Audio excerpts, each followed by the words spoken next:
Happy Friday, guys, and welcome to another episode of Let's Talk Dubs. I'm your host, Bill T. You probably don't know that there's a new Volkswagen out that doesn't look like a Volkswagen.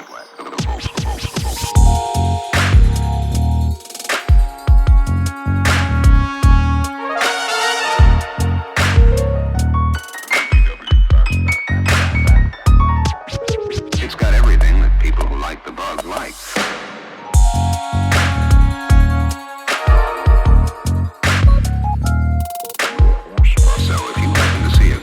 You guys are listening to this podcast right now. It's first weekend in June. It's you're listening to this. It's Friday morning. We're at the ID bus debut here, hanging out with a bunch of buses. And this particular podcast, we're going to be doing on some logoed buses. Got a surprise for you guys at the end of this podcast. But obviously, every time we do a bus deep dive, we're going to be bringing on our bus expert, which is Lind Bjornsen. So, Lind, welcome to the podcast. Glad to be here.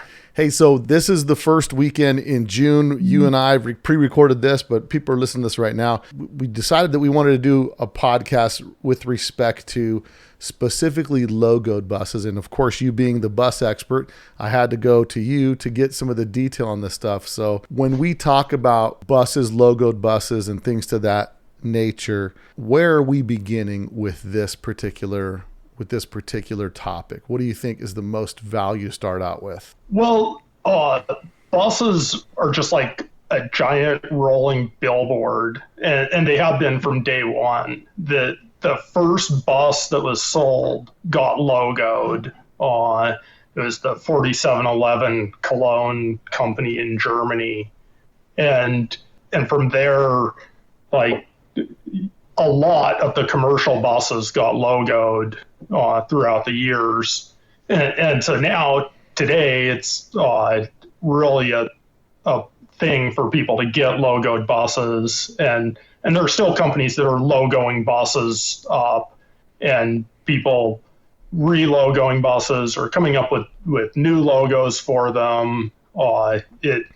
It's really a thing. I mean, you can go to the Samba, and there's every day there are people posting photos of logoed buses, old photos, new photos, just all over the place. And with respect to logoed buses, we talked about, obviously buses were sold commercially, and it was just something extra VW do to help you advertise your business, or rolling billboard. Here's a new thing. It's called marketing for your business in the 50s.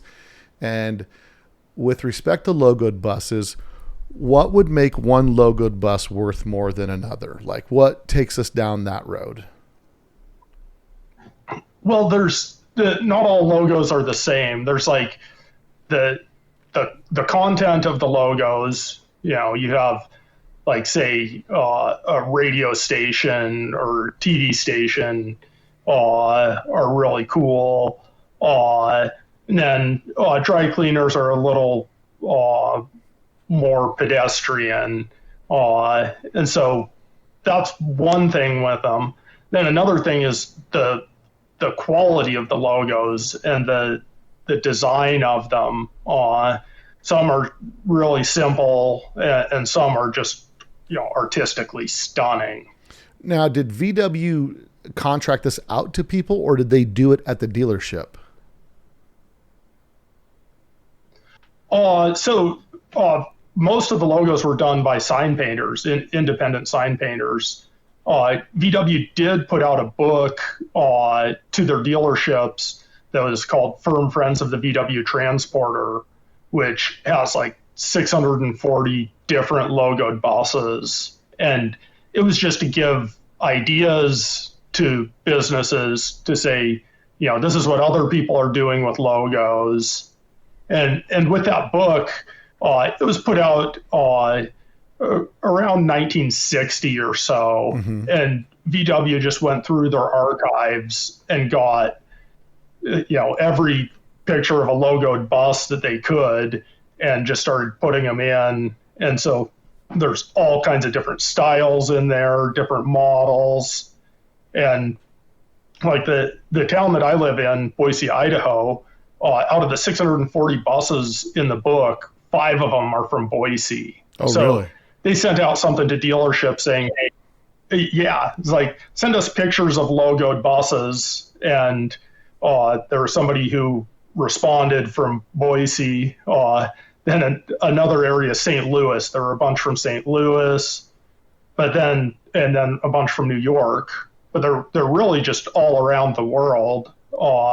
Lots and lots from Germany, and there's actually evidence that people were using that book. There was a supermarket took and basically copied the major design on a bus from that book and changed the company name to their company name. But you can see in the design, it's totally the same design that was in the book. Yeah. Is that supermarket is where? Is that a supermarket in the States or is it in Europe? Because I recall when I was at the Belgium. Yeah, it's in the States. Yeah, I know that when I was in Belgium, I saw like there's a milk company or something, and their logo still to this day I think is like a VW bus. So something that I saw when I was in Belgium. But yeah, there's a lot of cool things. I mean, at one point I owned a 57 walk-through FTD bus. And so when we're talking about like FTD, right, like a national company or a fairly large company versus like Al's TV repair or Rick's dry cleaning in Minneapolis, Minnesota, like does there vary any degree of value based on like what the logo is or who's what the brand is? Oh, absolutely. Yeah, and like the FTD one, it's is that Mercury, the design or the guy's delivering the flowers or something, which is like a really cool design. Right. And so that definitely adds to it. So as far as some of the logoed buses, what are some of the more desirable ones that you've seen that have turned up and that have been out there in the market? There's like the one that I really like is the King panel van that Gibbs has, which is just got really good logos. It's a heating and cooling company, which is mildly exciting, but the logos are really well done. Then there's a television station back east somewhere that had like a 55 Deluxe, and they actually logoed it a couple different times. There were period pictures of it with one set of logos, then they completely relogoed it again, and just the design of them are incredible.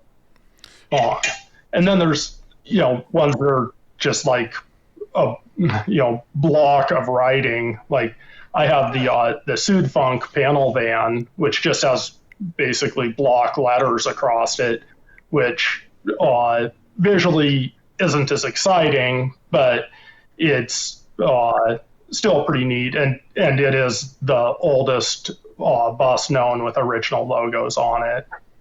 Yeah, there's a lot of that. As you see so many different logos, and a lot of them were some of these block logos like you have on the Sudfunk. But the Sudfunk, what I think adds to this the value of the Sudfunk is how early the bus is, and it being really an early bus. One of the earliest buses, especially that someone's driving on a constant basis, right? So there's a lot of cool stuff. I mean, I was just up at the up there at Ottinger's place, and he's got 6 or 7 21 and 23 windows up that he was doing the tours, and those were logoed back over there. And not original logoed buses, but that's kind of a double whammy, right? So it's a deluxe bus that's logoed for an actual business that they did, where they took people on tours of Moab, which was super cool. So I mean, I think there's so much with respect to logo, and if you have, what'd you say there was in that book? 600 of them?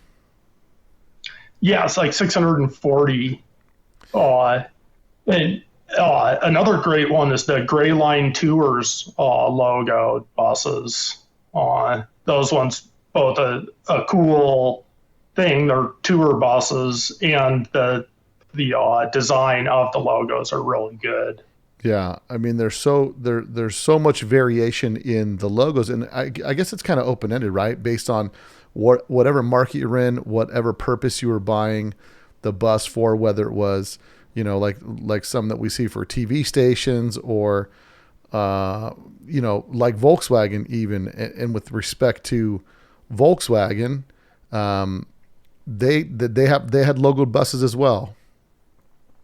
Yeah, they did. Lots of dealerships had logos on their buses. And another thing with logoed buses is that often the logos would get sanded off when the company is done with it, because they don't want people driving around with their logos.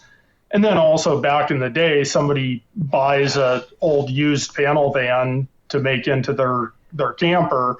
They don't want to have some company's logos on it, so they would paint over it.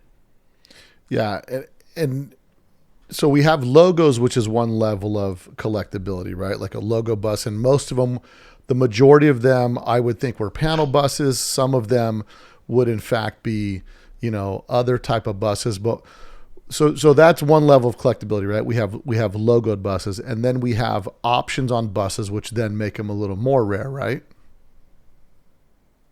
Yeah, and the options are the thing that make them more exciting. There are rare options, and there are cool options, and then there are cool rare options. So, You can have options for snow tires. That's like totally a not exciting option. But then you have safari windows. That's a totally exciting option. right. And how many, talking about safaris, how many cars, what is the option code for safaris? And that would be on your M code plate, right? Yeah. Well, it's M113, although on American spec buses, it would show up in the American spec M code package. So you wouldn't see M113 on the M code plate of an American bus with safaris. But if you ordered your birth certificate, it would show up in there, possibly, depending on whether they figured it out there at the birth certificate department. And the safari kit from the factory, it was all bolt-in, or it was a weld-in kit? It was weld-in at the factory. They could be service installed where they would bolt in, and there's a great picture from the technical bulletins showing to get the nut plate in the upper window frame, that you open up a hole with a chisel and then push the nut plate into there. Yeah, he's got a guy working a hammer and chisel on his bus. On a brand new painted bus. And so go ahead. Oh, and safaris were pretty uncommon in the U.S. They were much more common in like Central America or Africa or Australia. Now, with respect to options, like when you're looking for a bus, what are you looking for? Because obviously you've got quite a collection of buses, and so for you start separating the hen's teeth, right? Like what to you excites you with respect to options? I like uncommon options that are usable. Like the snow tires option, not exciting. You could get a different air cleaner, again, not all that exciting, but you could get safari windows are neat, or the side step is kind of neat. There 6 pop outs is also a nice option, and that's fairly common on the later split buses, but you'd also see it on earlier ones as well.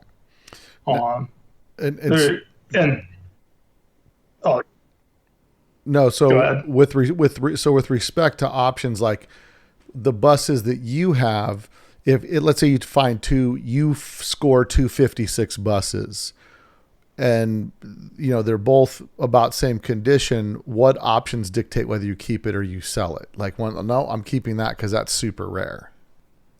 Oh, absolutely. Like, say for like a 58 bus, that's the first year that walkthrough really came out. It was 58, and that's, to me, the difference between keeping or selling it. You have a bus that has the walkthrough option, that's dynamite. I want to keep that. Mm-hmm. If I have the exact same bus that's a bench seat, I'm less interested in keeping it.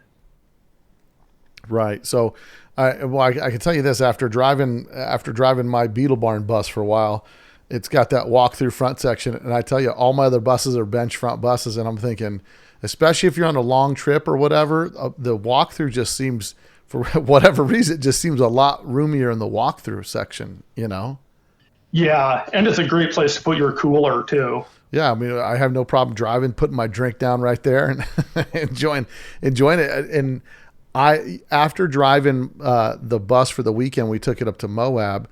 Me putting that many miles on it that weekend, I thought, man, I started thinking, man, should I convert my 67 to a walkthrough? Should I be looking for walkthroughs from now on? And so now my thought was, if I'm going to buy another bus, I'm going to look for a walkthrough, because the walkthrough options are just super handy, especially if you've got to get anything out of the back or you do anything like that. There's no trying to roll over the bench. You just go right through the front to the back. So that's a super handy option. One of the options besides my bus having the limousine package, which was a fictitious option that never existed, it was the Las Vegas special. My bus actually had it on the MCO plate. It shows ambulance fans. And I was lucky enough to reach out to my friend's widow that I got the bus from. And I said, hey, I sent her a picture of ambulance fans. And I said, I'm looking for these, that I'm positive he probably would have had these with the bus. And sure enough, she has, I think the front of my bus is mango. And so I have a set of mango ambulance fans. And she said, hey, I found your fans for you, so come grab them. So I'm excited to put those in that limo bus, just because it's something a little bit extra and a little bit cool, So that was kind of my little feather in my cap there. Yeah, the ambulance fans are a neat option. I like to say that they make noise and cost a lot of money. Right. If you're stopped at a stoplight, they push some air through, but really, they're neat. But I would say they're overrated. In the marketplace, at least, they've been, selling for ridiculous prices lately. Yeah. What are ambulance fans going for? Like $1,000 for an ambulance fan? That would be a low price. $1,500 is a common price for them now. I remember in the 90s when I got into them, into buses, they were going for $75 or $100, and at swap meets, and then they moved up to $150, and then they just went crazy. Now, with respect to like you having such a collection of varied buses, and how many buses do you think you've owned over the past time of your owning buses? I mean, buses that you've bought, you've sold, you've found for friends and all this kind of stuff. How many buses do you think you've owned? On the split window ones, which are the only ones I keep count of, I've had 107 so far. 107 buses have passed through your hands. So when you're looking for a special bus, like what are you looking for specifically? Sunroof buses are great. Of course, deluxe sunroofs with the windows on top are neat, but then the standard sunroofs are a lot less common. And then the rare ones are the Westfalia sunroofs or the Combi sunroofs. And those are the ones you can kind of count on your fingers, the number that are known to exist. And to me, that's what rare is when you can count the known examples on your fingers, then that's rare. So like what was your, like if you're building your ultimate bus, what would you be building? Well, there's one that I was recently going to build, and I was looking through some old VW literature, And there's pictures that in 1956, Volkswagen sent over 14 combis that were all set up for training service techs at dealerships. And they actually sent them over with factory trained trainers and drove them around the country and were teaching all the people at the dealerships how to work on them and those. So a couple of years ago, I got a 57 Combi, and I decided that I wanted to make a tribute car because those ones that they sent over in 56 are none known to exist. And the Combi I got was just a pretty pedestrian Combi, no options or anything. And my attitude is, if you want something and you can't find an original, then there's no shame in making it. And this was for what you were doing, and why were you doing it? You were doing a 57 for what reason were you doing a 57? Because it was the vehicle that was available to me. A friend had hooked me up with one, and it was generally the same as those 56 models that VW did. And Volkswagen first started. Volkswagen was first established here in the States. What year? So through 1953, Max Hoffman was the sole importer, like 1950 through 1953. Then in 54, Volkswagen canceled his or did not renew his contract, and they sent over a couple people to set up dealerships and distributors, one for the west of the Mississippi and one for east of the Mississippi. And so throughout 1954, they set up dealerships, and they set up 15 different distributors for different regions. Then in 1955, they started hiring their first employees, and they hired one in February, and then a couple months later, they sent for 3 service personnel from Germany, and then by the end of the year, they had a few more employees, but still a pretty small organization in 55. So what year do they actually go full swing? Is Volkswagen of America kind of brought in when they start establishing dealerships?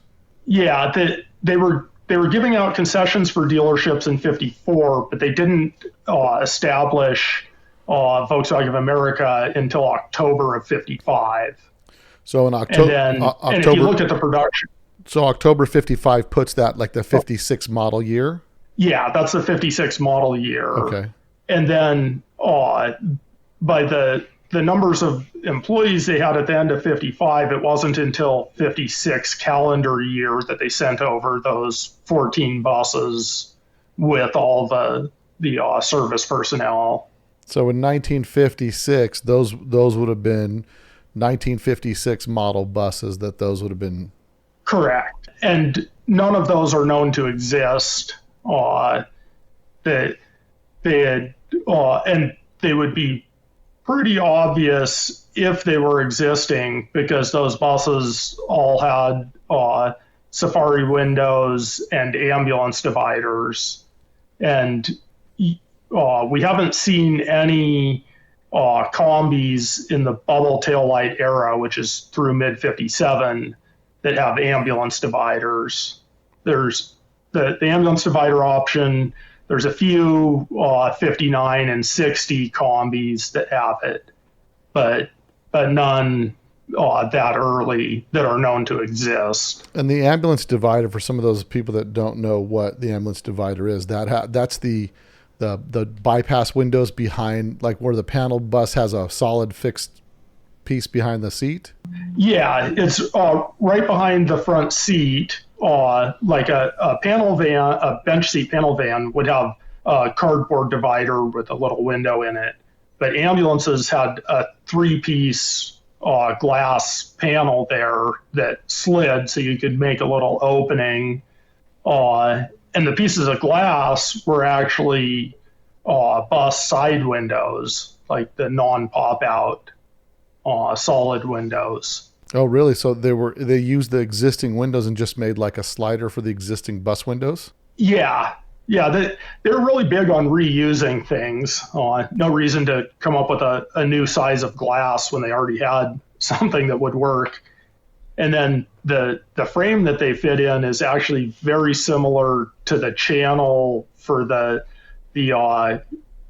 cab door windows. Like the cross section of it's the same. The overall shape is different. Right. But and the seal that goes between that frame and the body is the same as the seal that goes under the cab door window frame. Oh, wow. So Volkswagen really repurposed a bunch of their different stuff that they would. I mean, they obviously try to be as efficient as possible with manufacturing their parts and pieces for different bus models and whatnot. So, I mean, it kind of stands to reason that they would repurpose like the side windows to use as the sliders. What was the purpose of that? Just to access it, or and they did, you said they had the same thing in the ambulance? Yeah. The divider was stock in all ambulances, but it was optional in all other models. And I've actually seen one in a panel van. I've seen a couple standards that have it. I've seen a 15 window that has it. And then in the 5960 era, they put out quite a few combis, and so there's a handful of those still existing with ambulance dividers. Now this never seen one in a double cab though. And now this brings me to the kind of my next question. Like, you stumbled across something that was a pretty decent find. Is that right? Last fall sometime? Yeah. So actually at the end of last summer, a friend of mine had bought a few barn door buses, and a couple of them were pretty rusty, but there was one that was in decent condition, and he sent me pictures of it, and it had a whole bunch of options. It had safari windows. It had the ambulance fans, which on a barn door are a scoop that comes out over the windshield, because barn door buses, the windshield goes straight to the roof. They don't have the overhang like the later buses. Right. It also had ambulance divider. It had a full width dash, which is in the barn door era, that's something that you would see on deluxes, but it was optional on the other models, but very uncommon. And then it also had an ambulance hatch, which is a solid hatch that folds down. So this is kind of a super oddball bus that he has. Just has all these wacky all these wacky options on it. Yeah, and that was, normally you find a bus with one option, that's special, that's cool. You find a bus with two options, that's a little extra special. You find something with like three options, you're getting into rare territory.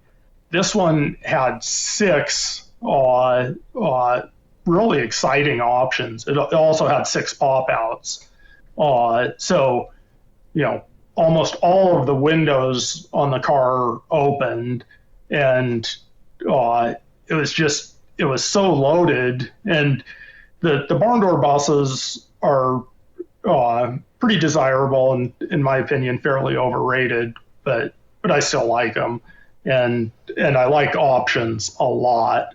And so immediately after Brian got the bus, I started bothering him to sell it to me, and after gently nudging him a few times over a few months, he finally agreed to sell it to me, because I think he felt that I could do it justice.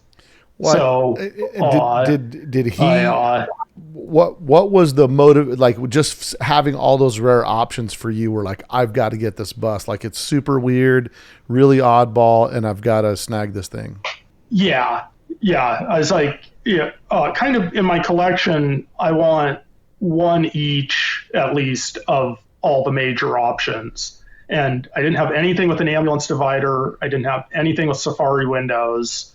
So that kind of checked a couple boxes. And really, I don't know of any barn doors that have as many options as this bus.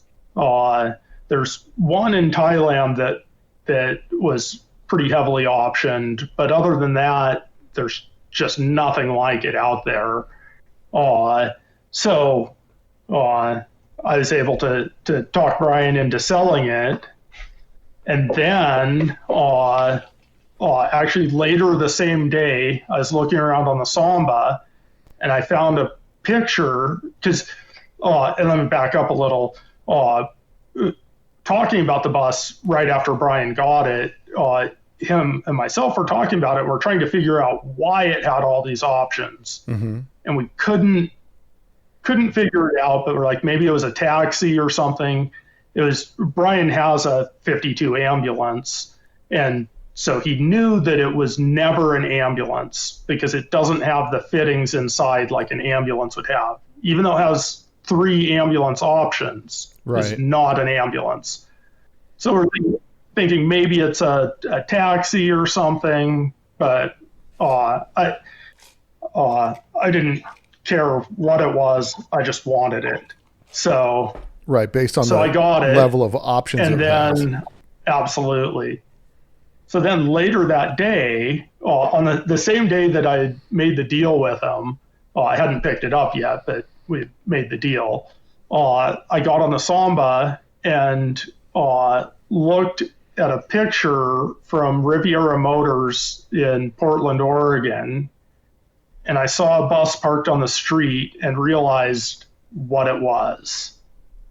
And what it was actually what I was going to build the tribute car of, and it was one of the service combis, except it wasn't one of those 14 and 56. This was one of the first ones that came over in 1955, which at that point I didn't even know that existed until I saw that picture, and it all fell into place that I had actually bought the car I was going to make a tribute car of. That's crazy. And then when you realize you have this car, I mean, it's got to be excitement and then stress at the same time, because it's not like this is an easy car to have, because now that you've got this, the list of parts needs is through the roof, right? I mean, this thing it's not just a logo on this bus, right? Well, yeah. And even just getting it was crazy because I had to go and pick it up. And so I called my friend Jeremy and talked him into riding along with me. And we drove from Boise all the way to Michigan to pick it up. And we drove straight through something like 1,800 miles in 34 hours or something. It was just a huge trip. Then we get it and drive back through. And I actually had Jeremy drop me off in Denver to visit with, it was the time of my annual vacation with my girlfriend where we visit her family in Denver. And so he drops me off in Denver. He drives back to Idaho Falls with my truck and trailer. And then I ended up flying home with Carrie.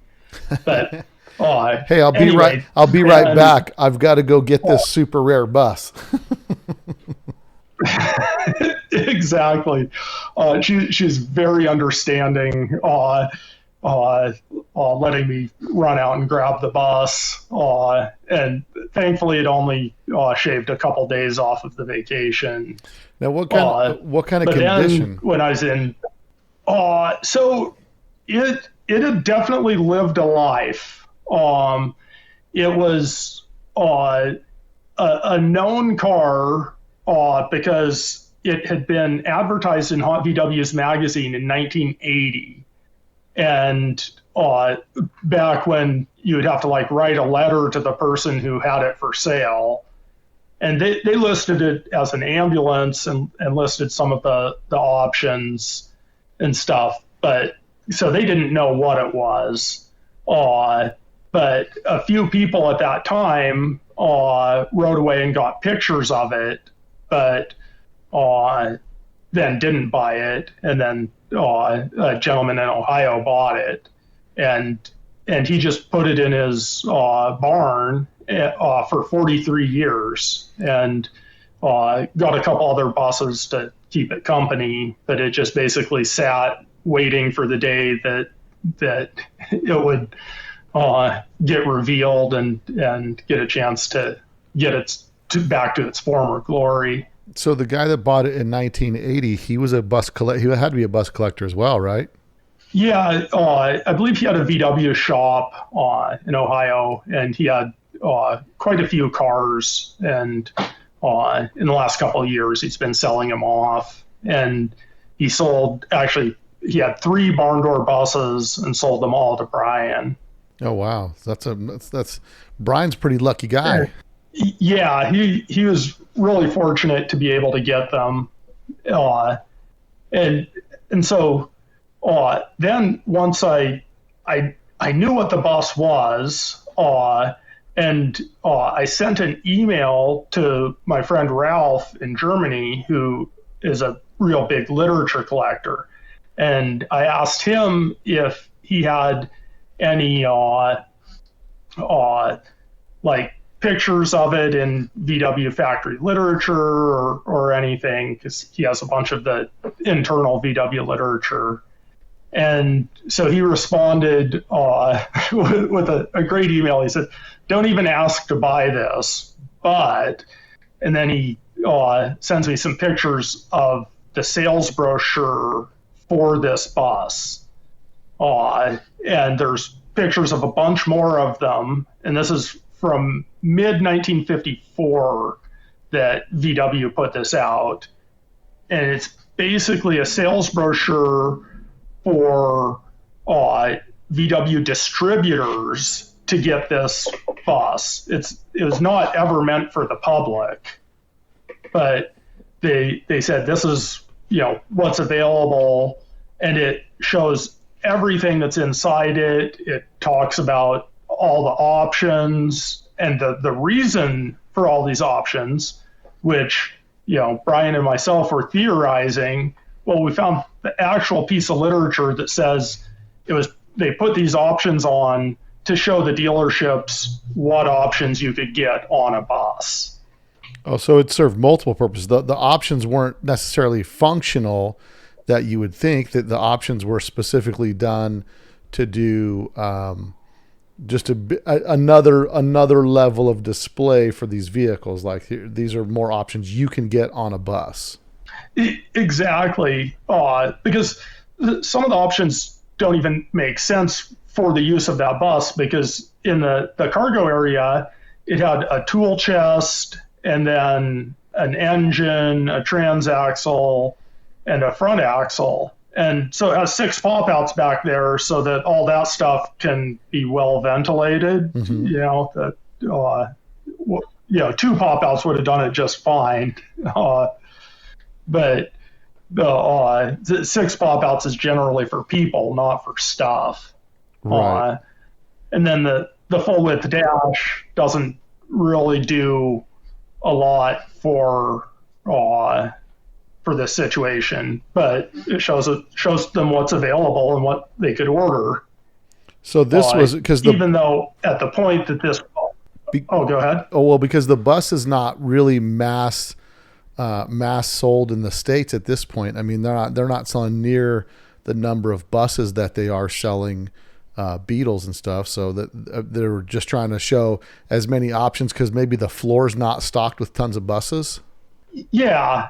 And they could just, things that a salesman could upsell and get people to special order buses with these options. Of course, the Safari windows are good in any bus, and they're useful no matter what because they're going to give the driver and passenger a little bit of ventilation. But also, three of the options on it, the ambulance fans, which are an overhead roof vent, separate of the electric fans, the full width dash, and the rear hatch, which are all ambulance items that were on this bus. They all became stock, on every bus 2 months after this was produced. And really, you look at the post barn door buses, and they pulled the best things off of ambulances and put them on those buses. Yeah, they took the parts and pieces that worked, that made the most sense, right? I guess, and so it's kind of like as you get a split when you start moving up through the different Beetles, they become more comfortable because there's more things that make them usable, like a full length dash. It's kind of handy. Yeah, absolutely. But this bus in particular, what makes this one maybe a little more rare is the fact that it's a barn door. I mean, is that because the majority of them were 56 buses? Is that right? So yeah, I have pictures of 28 different service combis, and the majority of them, actually, well, half of them are those 14 in a row that came to the U.S. But then there's a few other post barn door ones, and then like a dozen of them are barn door era ones. But those are just from that brochure. These cars were not common at all, and other than this one, none are known to have survived. And there are very few pictures of them out there other than the brochure and internal VW stuff. Yeah, I think it's it's and also. No, go ahead. Oh yeah, and also at least in the United States by 1960, at least 1960, they were doing all the training in distributor locations and not with the mobile thing. So the mobile service school was probably only through the 50s. There are no known ones that are not press bumper buses. And that's, and at that time, Volkswagen starts to establish a network of dealerships. They don't need to really, need to go outside and have a mobile training center anymore, because now they've got enough dealerships stationed around where they can just either send people, have them travel from dealership to dealership to get educated. Now, one question I have about this bus,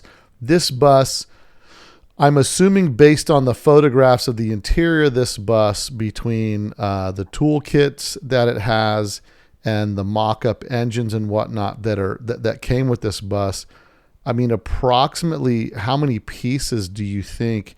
And these are all Volkswagen specific tools, right? That are inside this thing?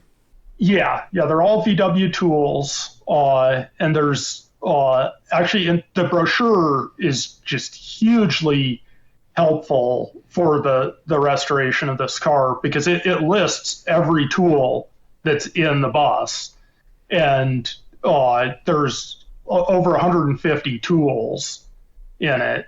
Then the brochure also actually has the blueprints for the frame that holds the transaxle and the front axle, which is kind of crazy that they would put the blueprints in there, because they're offering the bus as a complete bus, but they're also, I think they're just filling space in the brochure. And then there's the tool chest, and then the rear tool chest, which, according to the brochure, it holds a few tools, but then it also holds service literature, like repair manuals and parts lists, and it also has sales literature in it. Well, with respect to the rear hatch, like did the ambulance door serve a specific purpose for this being a service training vehicle? I mean, was it used as like a sturdy deck to do demonstrations on?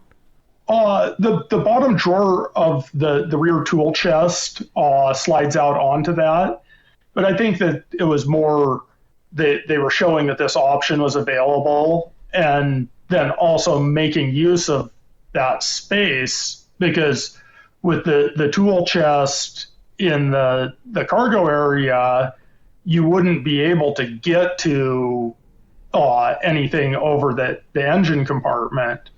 Although normally in a barn door, the area over the engine compartment is really small. So really understanding with a big engine lid. So understanding barn doors, really the only barn doors that had two rear doors in the early, as far as barn door era, are ambulances. Yeah, there were also a couple fire trucks that had rear hatches for the big ones. There was also the small hatch option, which was available on all models, but those are fairly uncommon. And that was just a little hatch that opens up for a small area because, of course, the big engine compartment. Now, when you started digging into the restoration process on this bus, what was your first plan of attack? Well, there was some metal work that needed to be done. So I towed the bus up to Jake Miller up in Winthrop, Washington, because he's really good with buses and metal work, and dropped it off with him. And then I started scouting out some parts. And so basically the restoration started at the beginning of this year. January 6th was when Jake started working on it, and that was when I started really looking for the parts. There's a lot of hard to find stuff with this, probably the biggest piece being the tool chest, which there's at this time, to my knowledge, only one known to exist from an original school wagon. And that one was owned by Rick Clark in Monterey, California. And so I reached out to Rick, and I was able to make him a deal for that tool chest, which was just incredibly generous on his part. And so I got that. And then I started buying tools and buying parts and buying more parts and more parts. And basically since the middle of January, there have always been packages coming in the mail to me to this day. I actually received 2 packages today. And I've gotten parts from 6 different continents and a couple islands on top of that. And when they started working on the bus, like normally you get a bus that's been passed around, for years and years, there's tons and tons of irreversible stuff that's been done. What are some of the surprising things that you found out about this particular bus in your process of restoring it? And then once you get to that point, like, are you going to do a full restoration, or are you is it too far gone to preserve, or where are you at with that? Well, I wasn't sure how deep I was going to have to go on the restoration. It was actually really solid metal wise. We ended up replacing less than 20 pounds of metal overall. So 99% of the metal on the bus is factory metal. Both rocker panels are perfect, with no holes, which is really uncommon. But I figure at some point the owner of it must have worked at a paint store and gotten an employee discount Yeah. because there were like 10 layers of paint and primer on this bus.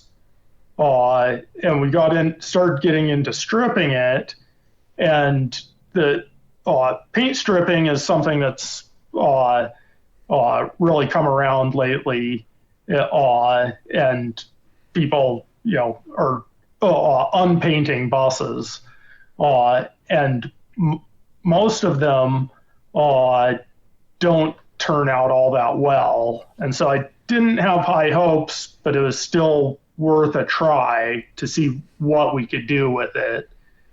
And so there's a few techniques for it. There's the razor blade method, and then there's chemical stripping, and so we kind of had to use all of the above because there were so many layers of paint.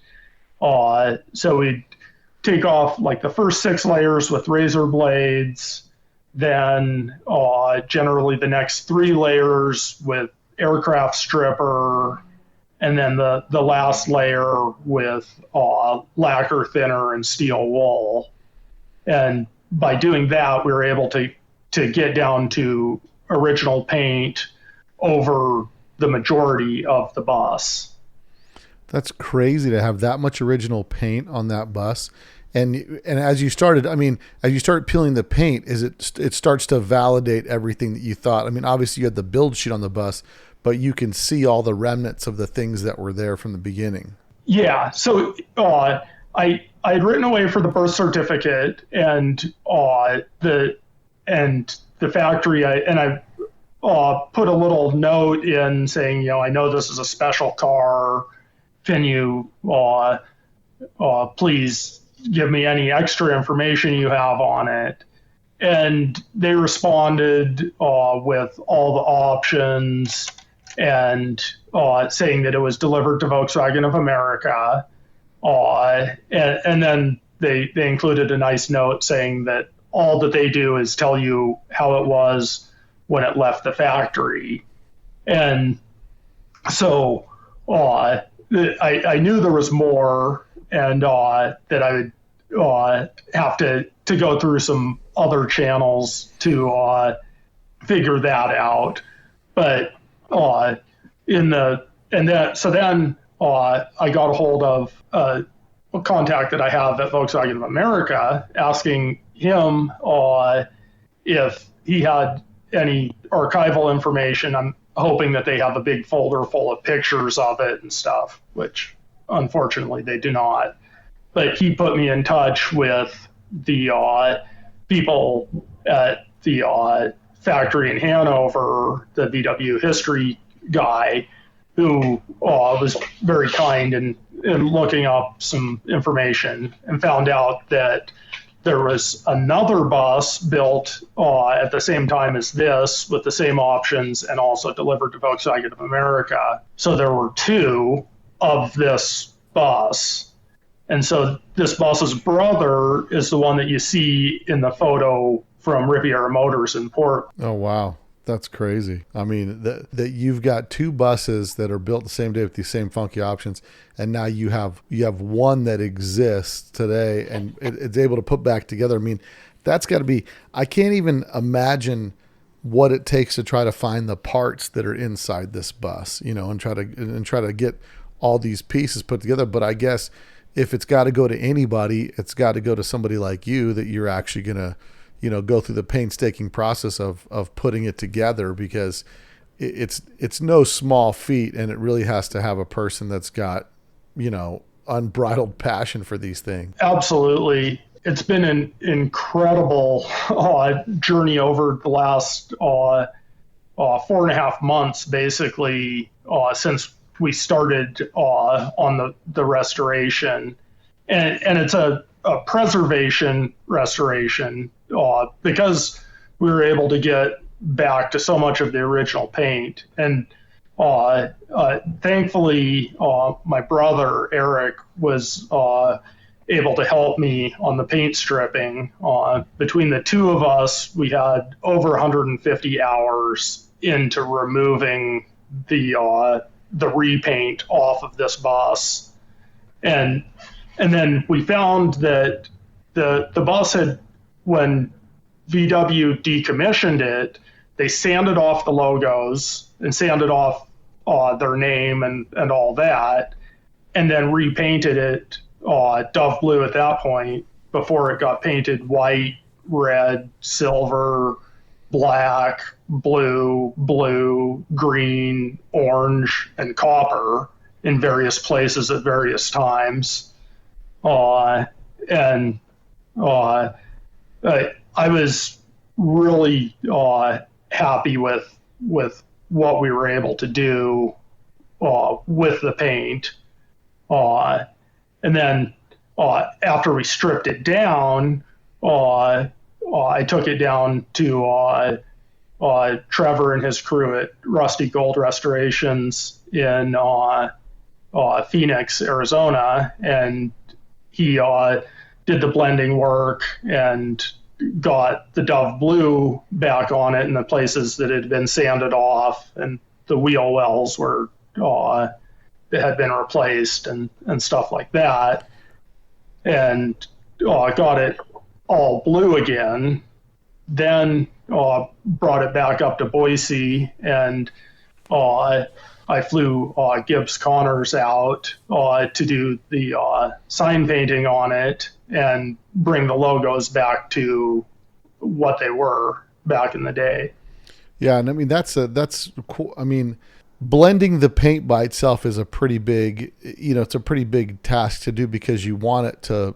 I mean, you're not wanting to repaint the whole bus because you're wanting, like you said, to preserve what's there to be original, and so blending it takes I mean, that can't be easy in and of itself, Yeah, it was especially difficult on this one because even the original paint, it got painted over probably in the first year or two after it went into service. And it was not in its original state for very long.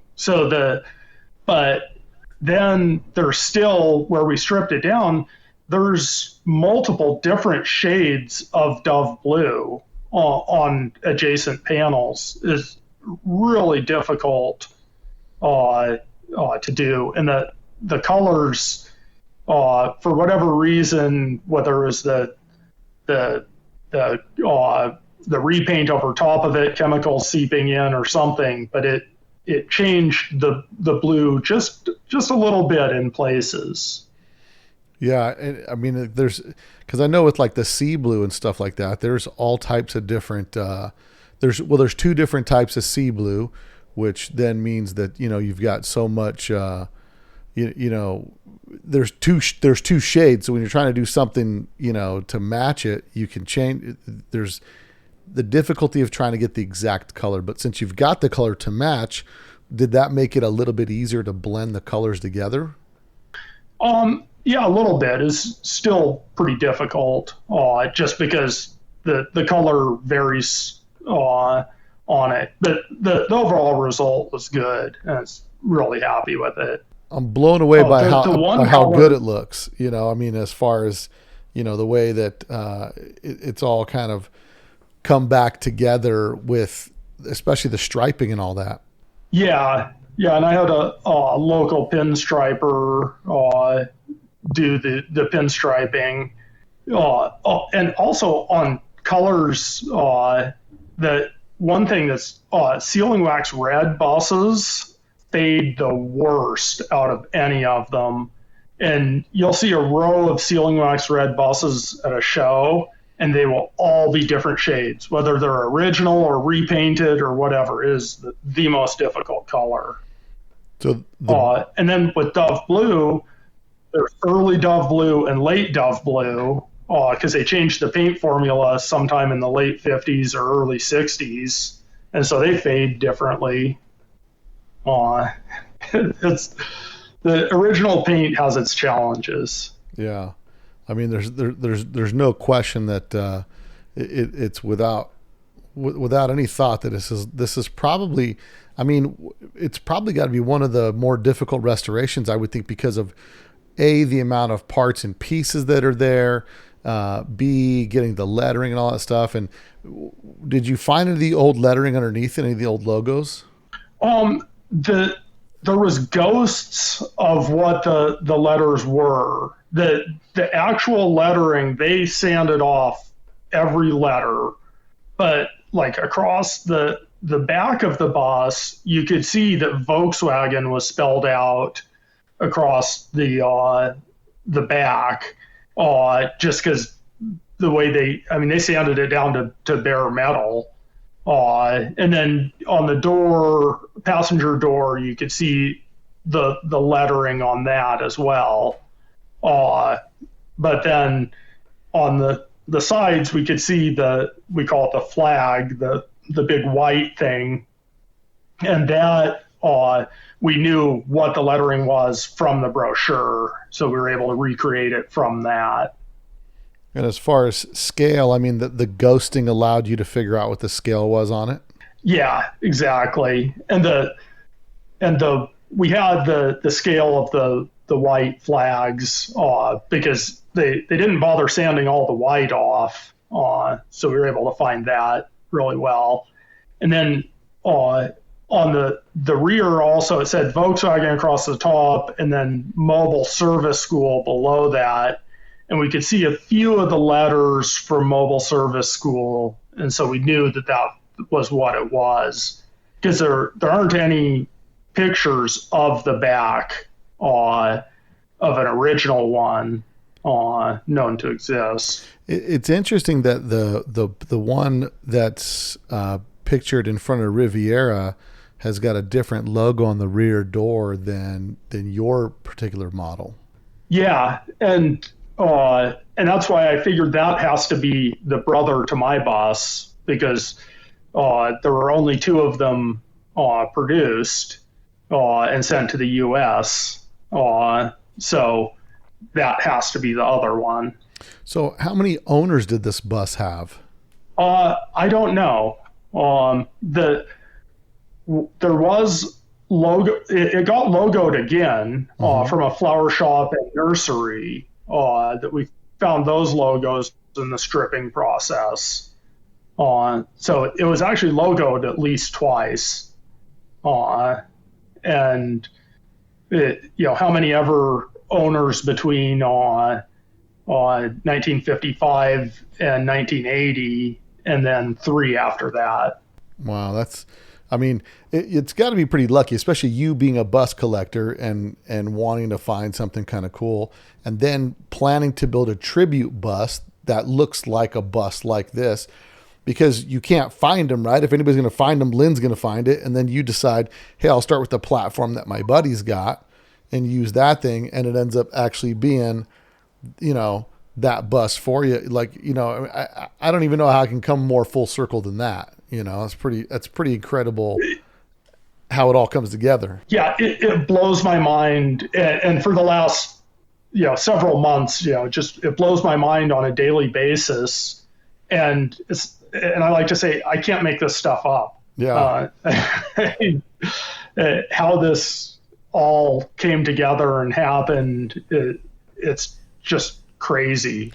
But it did. Now, one question I do have is, because of all the additional weight that bus normally drives around with, did they put Alpine gears in the reduction box, or is it a regular reduction box trans? And how does it fare with respect to power and driving it with that much weight in it? Is just regular drivetrain, which is slow with a bus that doesn't have an extra half a ton of stuff in it. So this had to be monumentally slow. I really feel for those guys who had to drive it, because this is like the heaviest bus to leave the factory in the split bus era. There were heavier ones maybe that were modified after the factory, but this one is just monumentally slow.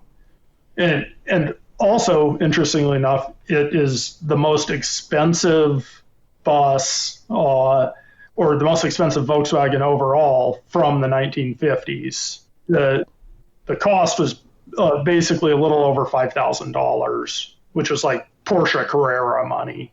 So that's how much the bus cost when it was new, that particular bus, or with all those options and tools in it, if you priced all that stuff? Yeah, with all that stuff. The brochure prices it out, although the brochure's in Deutschmarks, but I converted it to dollars and figured out what the cost would be. And it's just a hugely expensive car because tools and equipment are really expensive. And plus it has all the options and everything else. So it's kind of funny because it's the most expensive bus you couldn't buy. Right. Well, that's the thing, right? Because it was only in... Yeah, it's not... It was only available to dealers. Yeah, and not even dealers, but distributors. And so Volkswagen... And this was Volkswagen of America, which was owned by Volkswagen. So they're kind of selling it to themselves, but I don't know how their accounting works or how they internally charged it, but the brochure has the prices for it. And then, so your plan with this bus, then, as people listen to this podcast, they'll be able to view this bus in person tomorrow at Octo. Absolutely. I'll have it on display at Octo, and people can come and see it. And of course, with this podcast, you can see it right now. Yeah, it's an unbelievable job that you did on this bus. I mean, I think it's wow. That is just wild. And the rear tool chest that came with that, is that specifically built for that bus? This one, the rear tool chest I had built by a local cabinet maker. Mm-hmm. The tool chest that's inside the cargo area is an original tool chest. Wow. I mean, that thing is it's unbelievable. And I can tell from the top, like the top above the belt line behind the rear window, that's all still original paint over there. Yeah. The Dove Blue that you see, about 80% of that's original paint. 80% original paint. I mean, that's pretty incredible for a 1955, 56 bus. Yeah. We had to paint the areas under here because they just attacked it with the DA.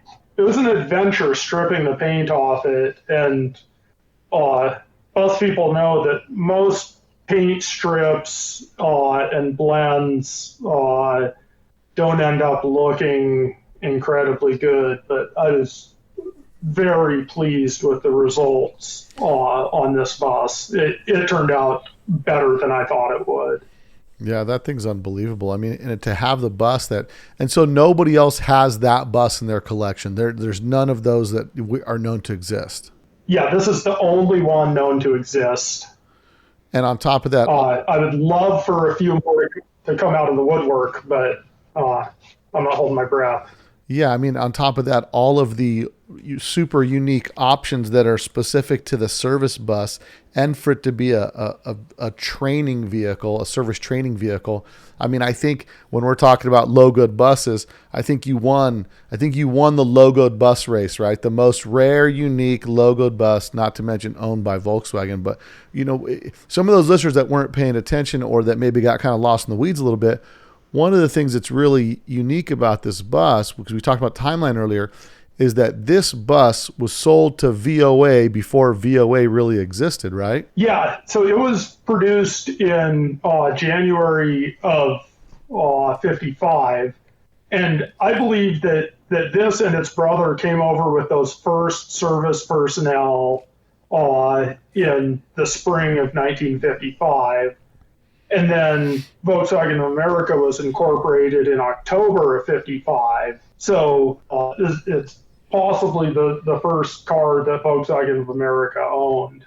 Yeah, that's so cool, man. And I'm really stoked that we were able to do this and get this recorded with respect to the process that it took to go through this and get this bus preserved the way it deserved to be.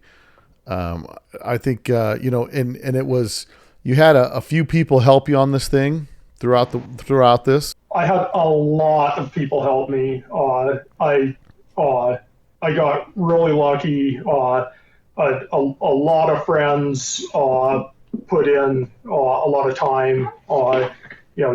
Jake Miller, Eric Carlson, Adam Bruno, Eric Bjornsen, my brother, and countless other people. And with what it is, everybody has been really stoked to work on it. I've gotten really lucky with that because everybody who's laid hands on it has really enjoyed working on the car. And restorations take a long time. We're literally 4.5 months into this restoration. It'll be right at 5 months when I have it down at Octo. There's still another week or two's work to do on it, and I'm going to be working late nights up until Octo getting it done. I'm really looking forward to taking it down there and showing it off at the Barn Door Gathering. Well, I tell you, Lind, I don't think it could have fallen under the ownership of a better steward than you, because you're the guy that's absolutely probably one of the most obsessed VW bus guys that I know. And for you to be able to have really kind of the holy grail of barn doors, right? Like, go to Octo, you're going to see 10 barn door 23 windows, right? The pinnacle of collectible buses, but I think you got them beat at this point, It's going to be one of the more unique ones there. And I'm just so fortunate to have been able to get it and to bring it to this state. Well, and I really think it's awesome that you had people that had a super rare toolkit, and it's just one of those things, it's like when you got the guy that needs it, he's the guy that's got to get it, right? Because we hold on to these things that we collect, and then if we really find the appropriate home for it, it's got to go to the appropriate home. So I'm so glad that you're able to get it. Now, do you have all of the tools in it, or is there still some pieces you're looking for? I still have a list of over 50 tools that I'm looking for. I have about 2/3 of the tools at this point. I have all the visible tools because there are some that you can see just looking through the windows, but it's going to take a couple of years to fill the tool chest completely. Well, Lind, I'm glad we got through the podcast, man. I'm glad that to see this bus on the road. I'm excited to take a look at it. That we're going to be checking it out over there at Octo, and you've done a great job on this thing, man. And I'm super excited to see the thing come back, into resurface back in the population of buses on the road again. Because that's really, when it comes down to, that's what it's all about, is getting these buses back on the road. Absolutely. I'm so glad to be able to do it. And also I'd like to give a special thanks to my girlfriend, Carrie Padilla, who's been very patient from day one on this project. No, absolutely. And we're actually going to be driving down the coast in another one of my buses on the way to Octo. This one's going down in an enclosed trailer because there's no way I would drive this thing on a road trip. That would just be a nightmare. Well, at least you have all the tools to fix it if it broke, right? Yeah, absolutely. No, I think that's rad, man. Well, Lind, I'm looking forward to having you enjoy this bus with all the other enthusiasts out there at Octo, and I really appreciate you coming on the podcast. And so, if you've got a list of those tools, send it to me. I'll include it in the text of the podcast. This way, if anybody listens to this podcast, they can peruse the list of parts you need. And if they got it, they can reach out to you and get you some of these parts, man. Awesome. Thank you so much for doing the podcast. And I really love the work you're doing with VW history and getting this all out there for everybody to know. No, I love it, man. And it's guys like you that I admire, that have for me, it's easy. I sit here and make the videos and put the pictures out and all that stuff, but you've got to go through the painstaking process of putting that thing back together and getting all that. But it's all part of the preserving history and reigniting all these dead carcasses of vehicles and getting them back on the road, man. So thanks so much for doing it, man. And I tell you, I admire your commitment to the buses specifically, man. You're my go-to authority for anything and everything VW. And don't forget, Lind also does an article. He does the article every month in Hot VWs, the Transporter Talk. So if you guys have anything that you need questions answered on, I'm sure you can get a hold of Lind through that. And you subscribe to the magazine just for Lind's article if you're not doing that. So appreciate it. Thanks so much, Lind. I appreciate you. Awesome. Thank you, Bill. All right, buddy. If you like that podcast, and I know you did, make sure you share this podcast with a friend. And if you want to support the podcast, go to letstalkdubs.com, click on the merch tab, and support your boy by picking up some merch. Until next week, guys. Later. You probably don't know that there's a new Volkswagen out that doesn't look like a Volkswagen.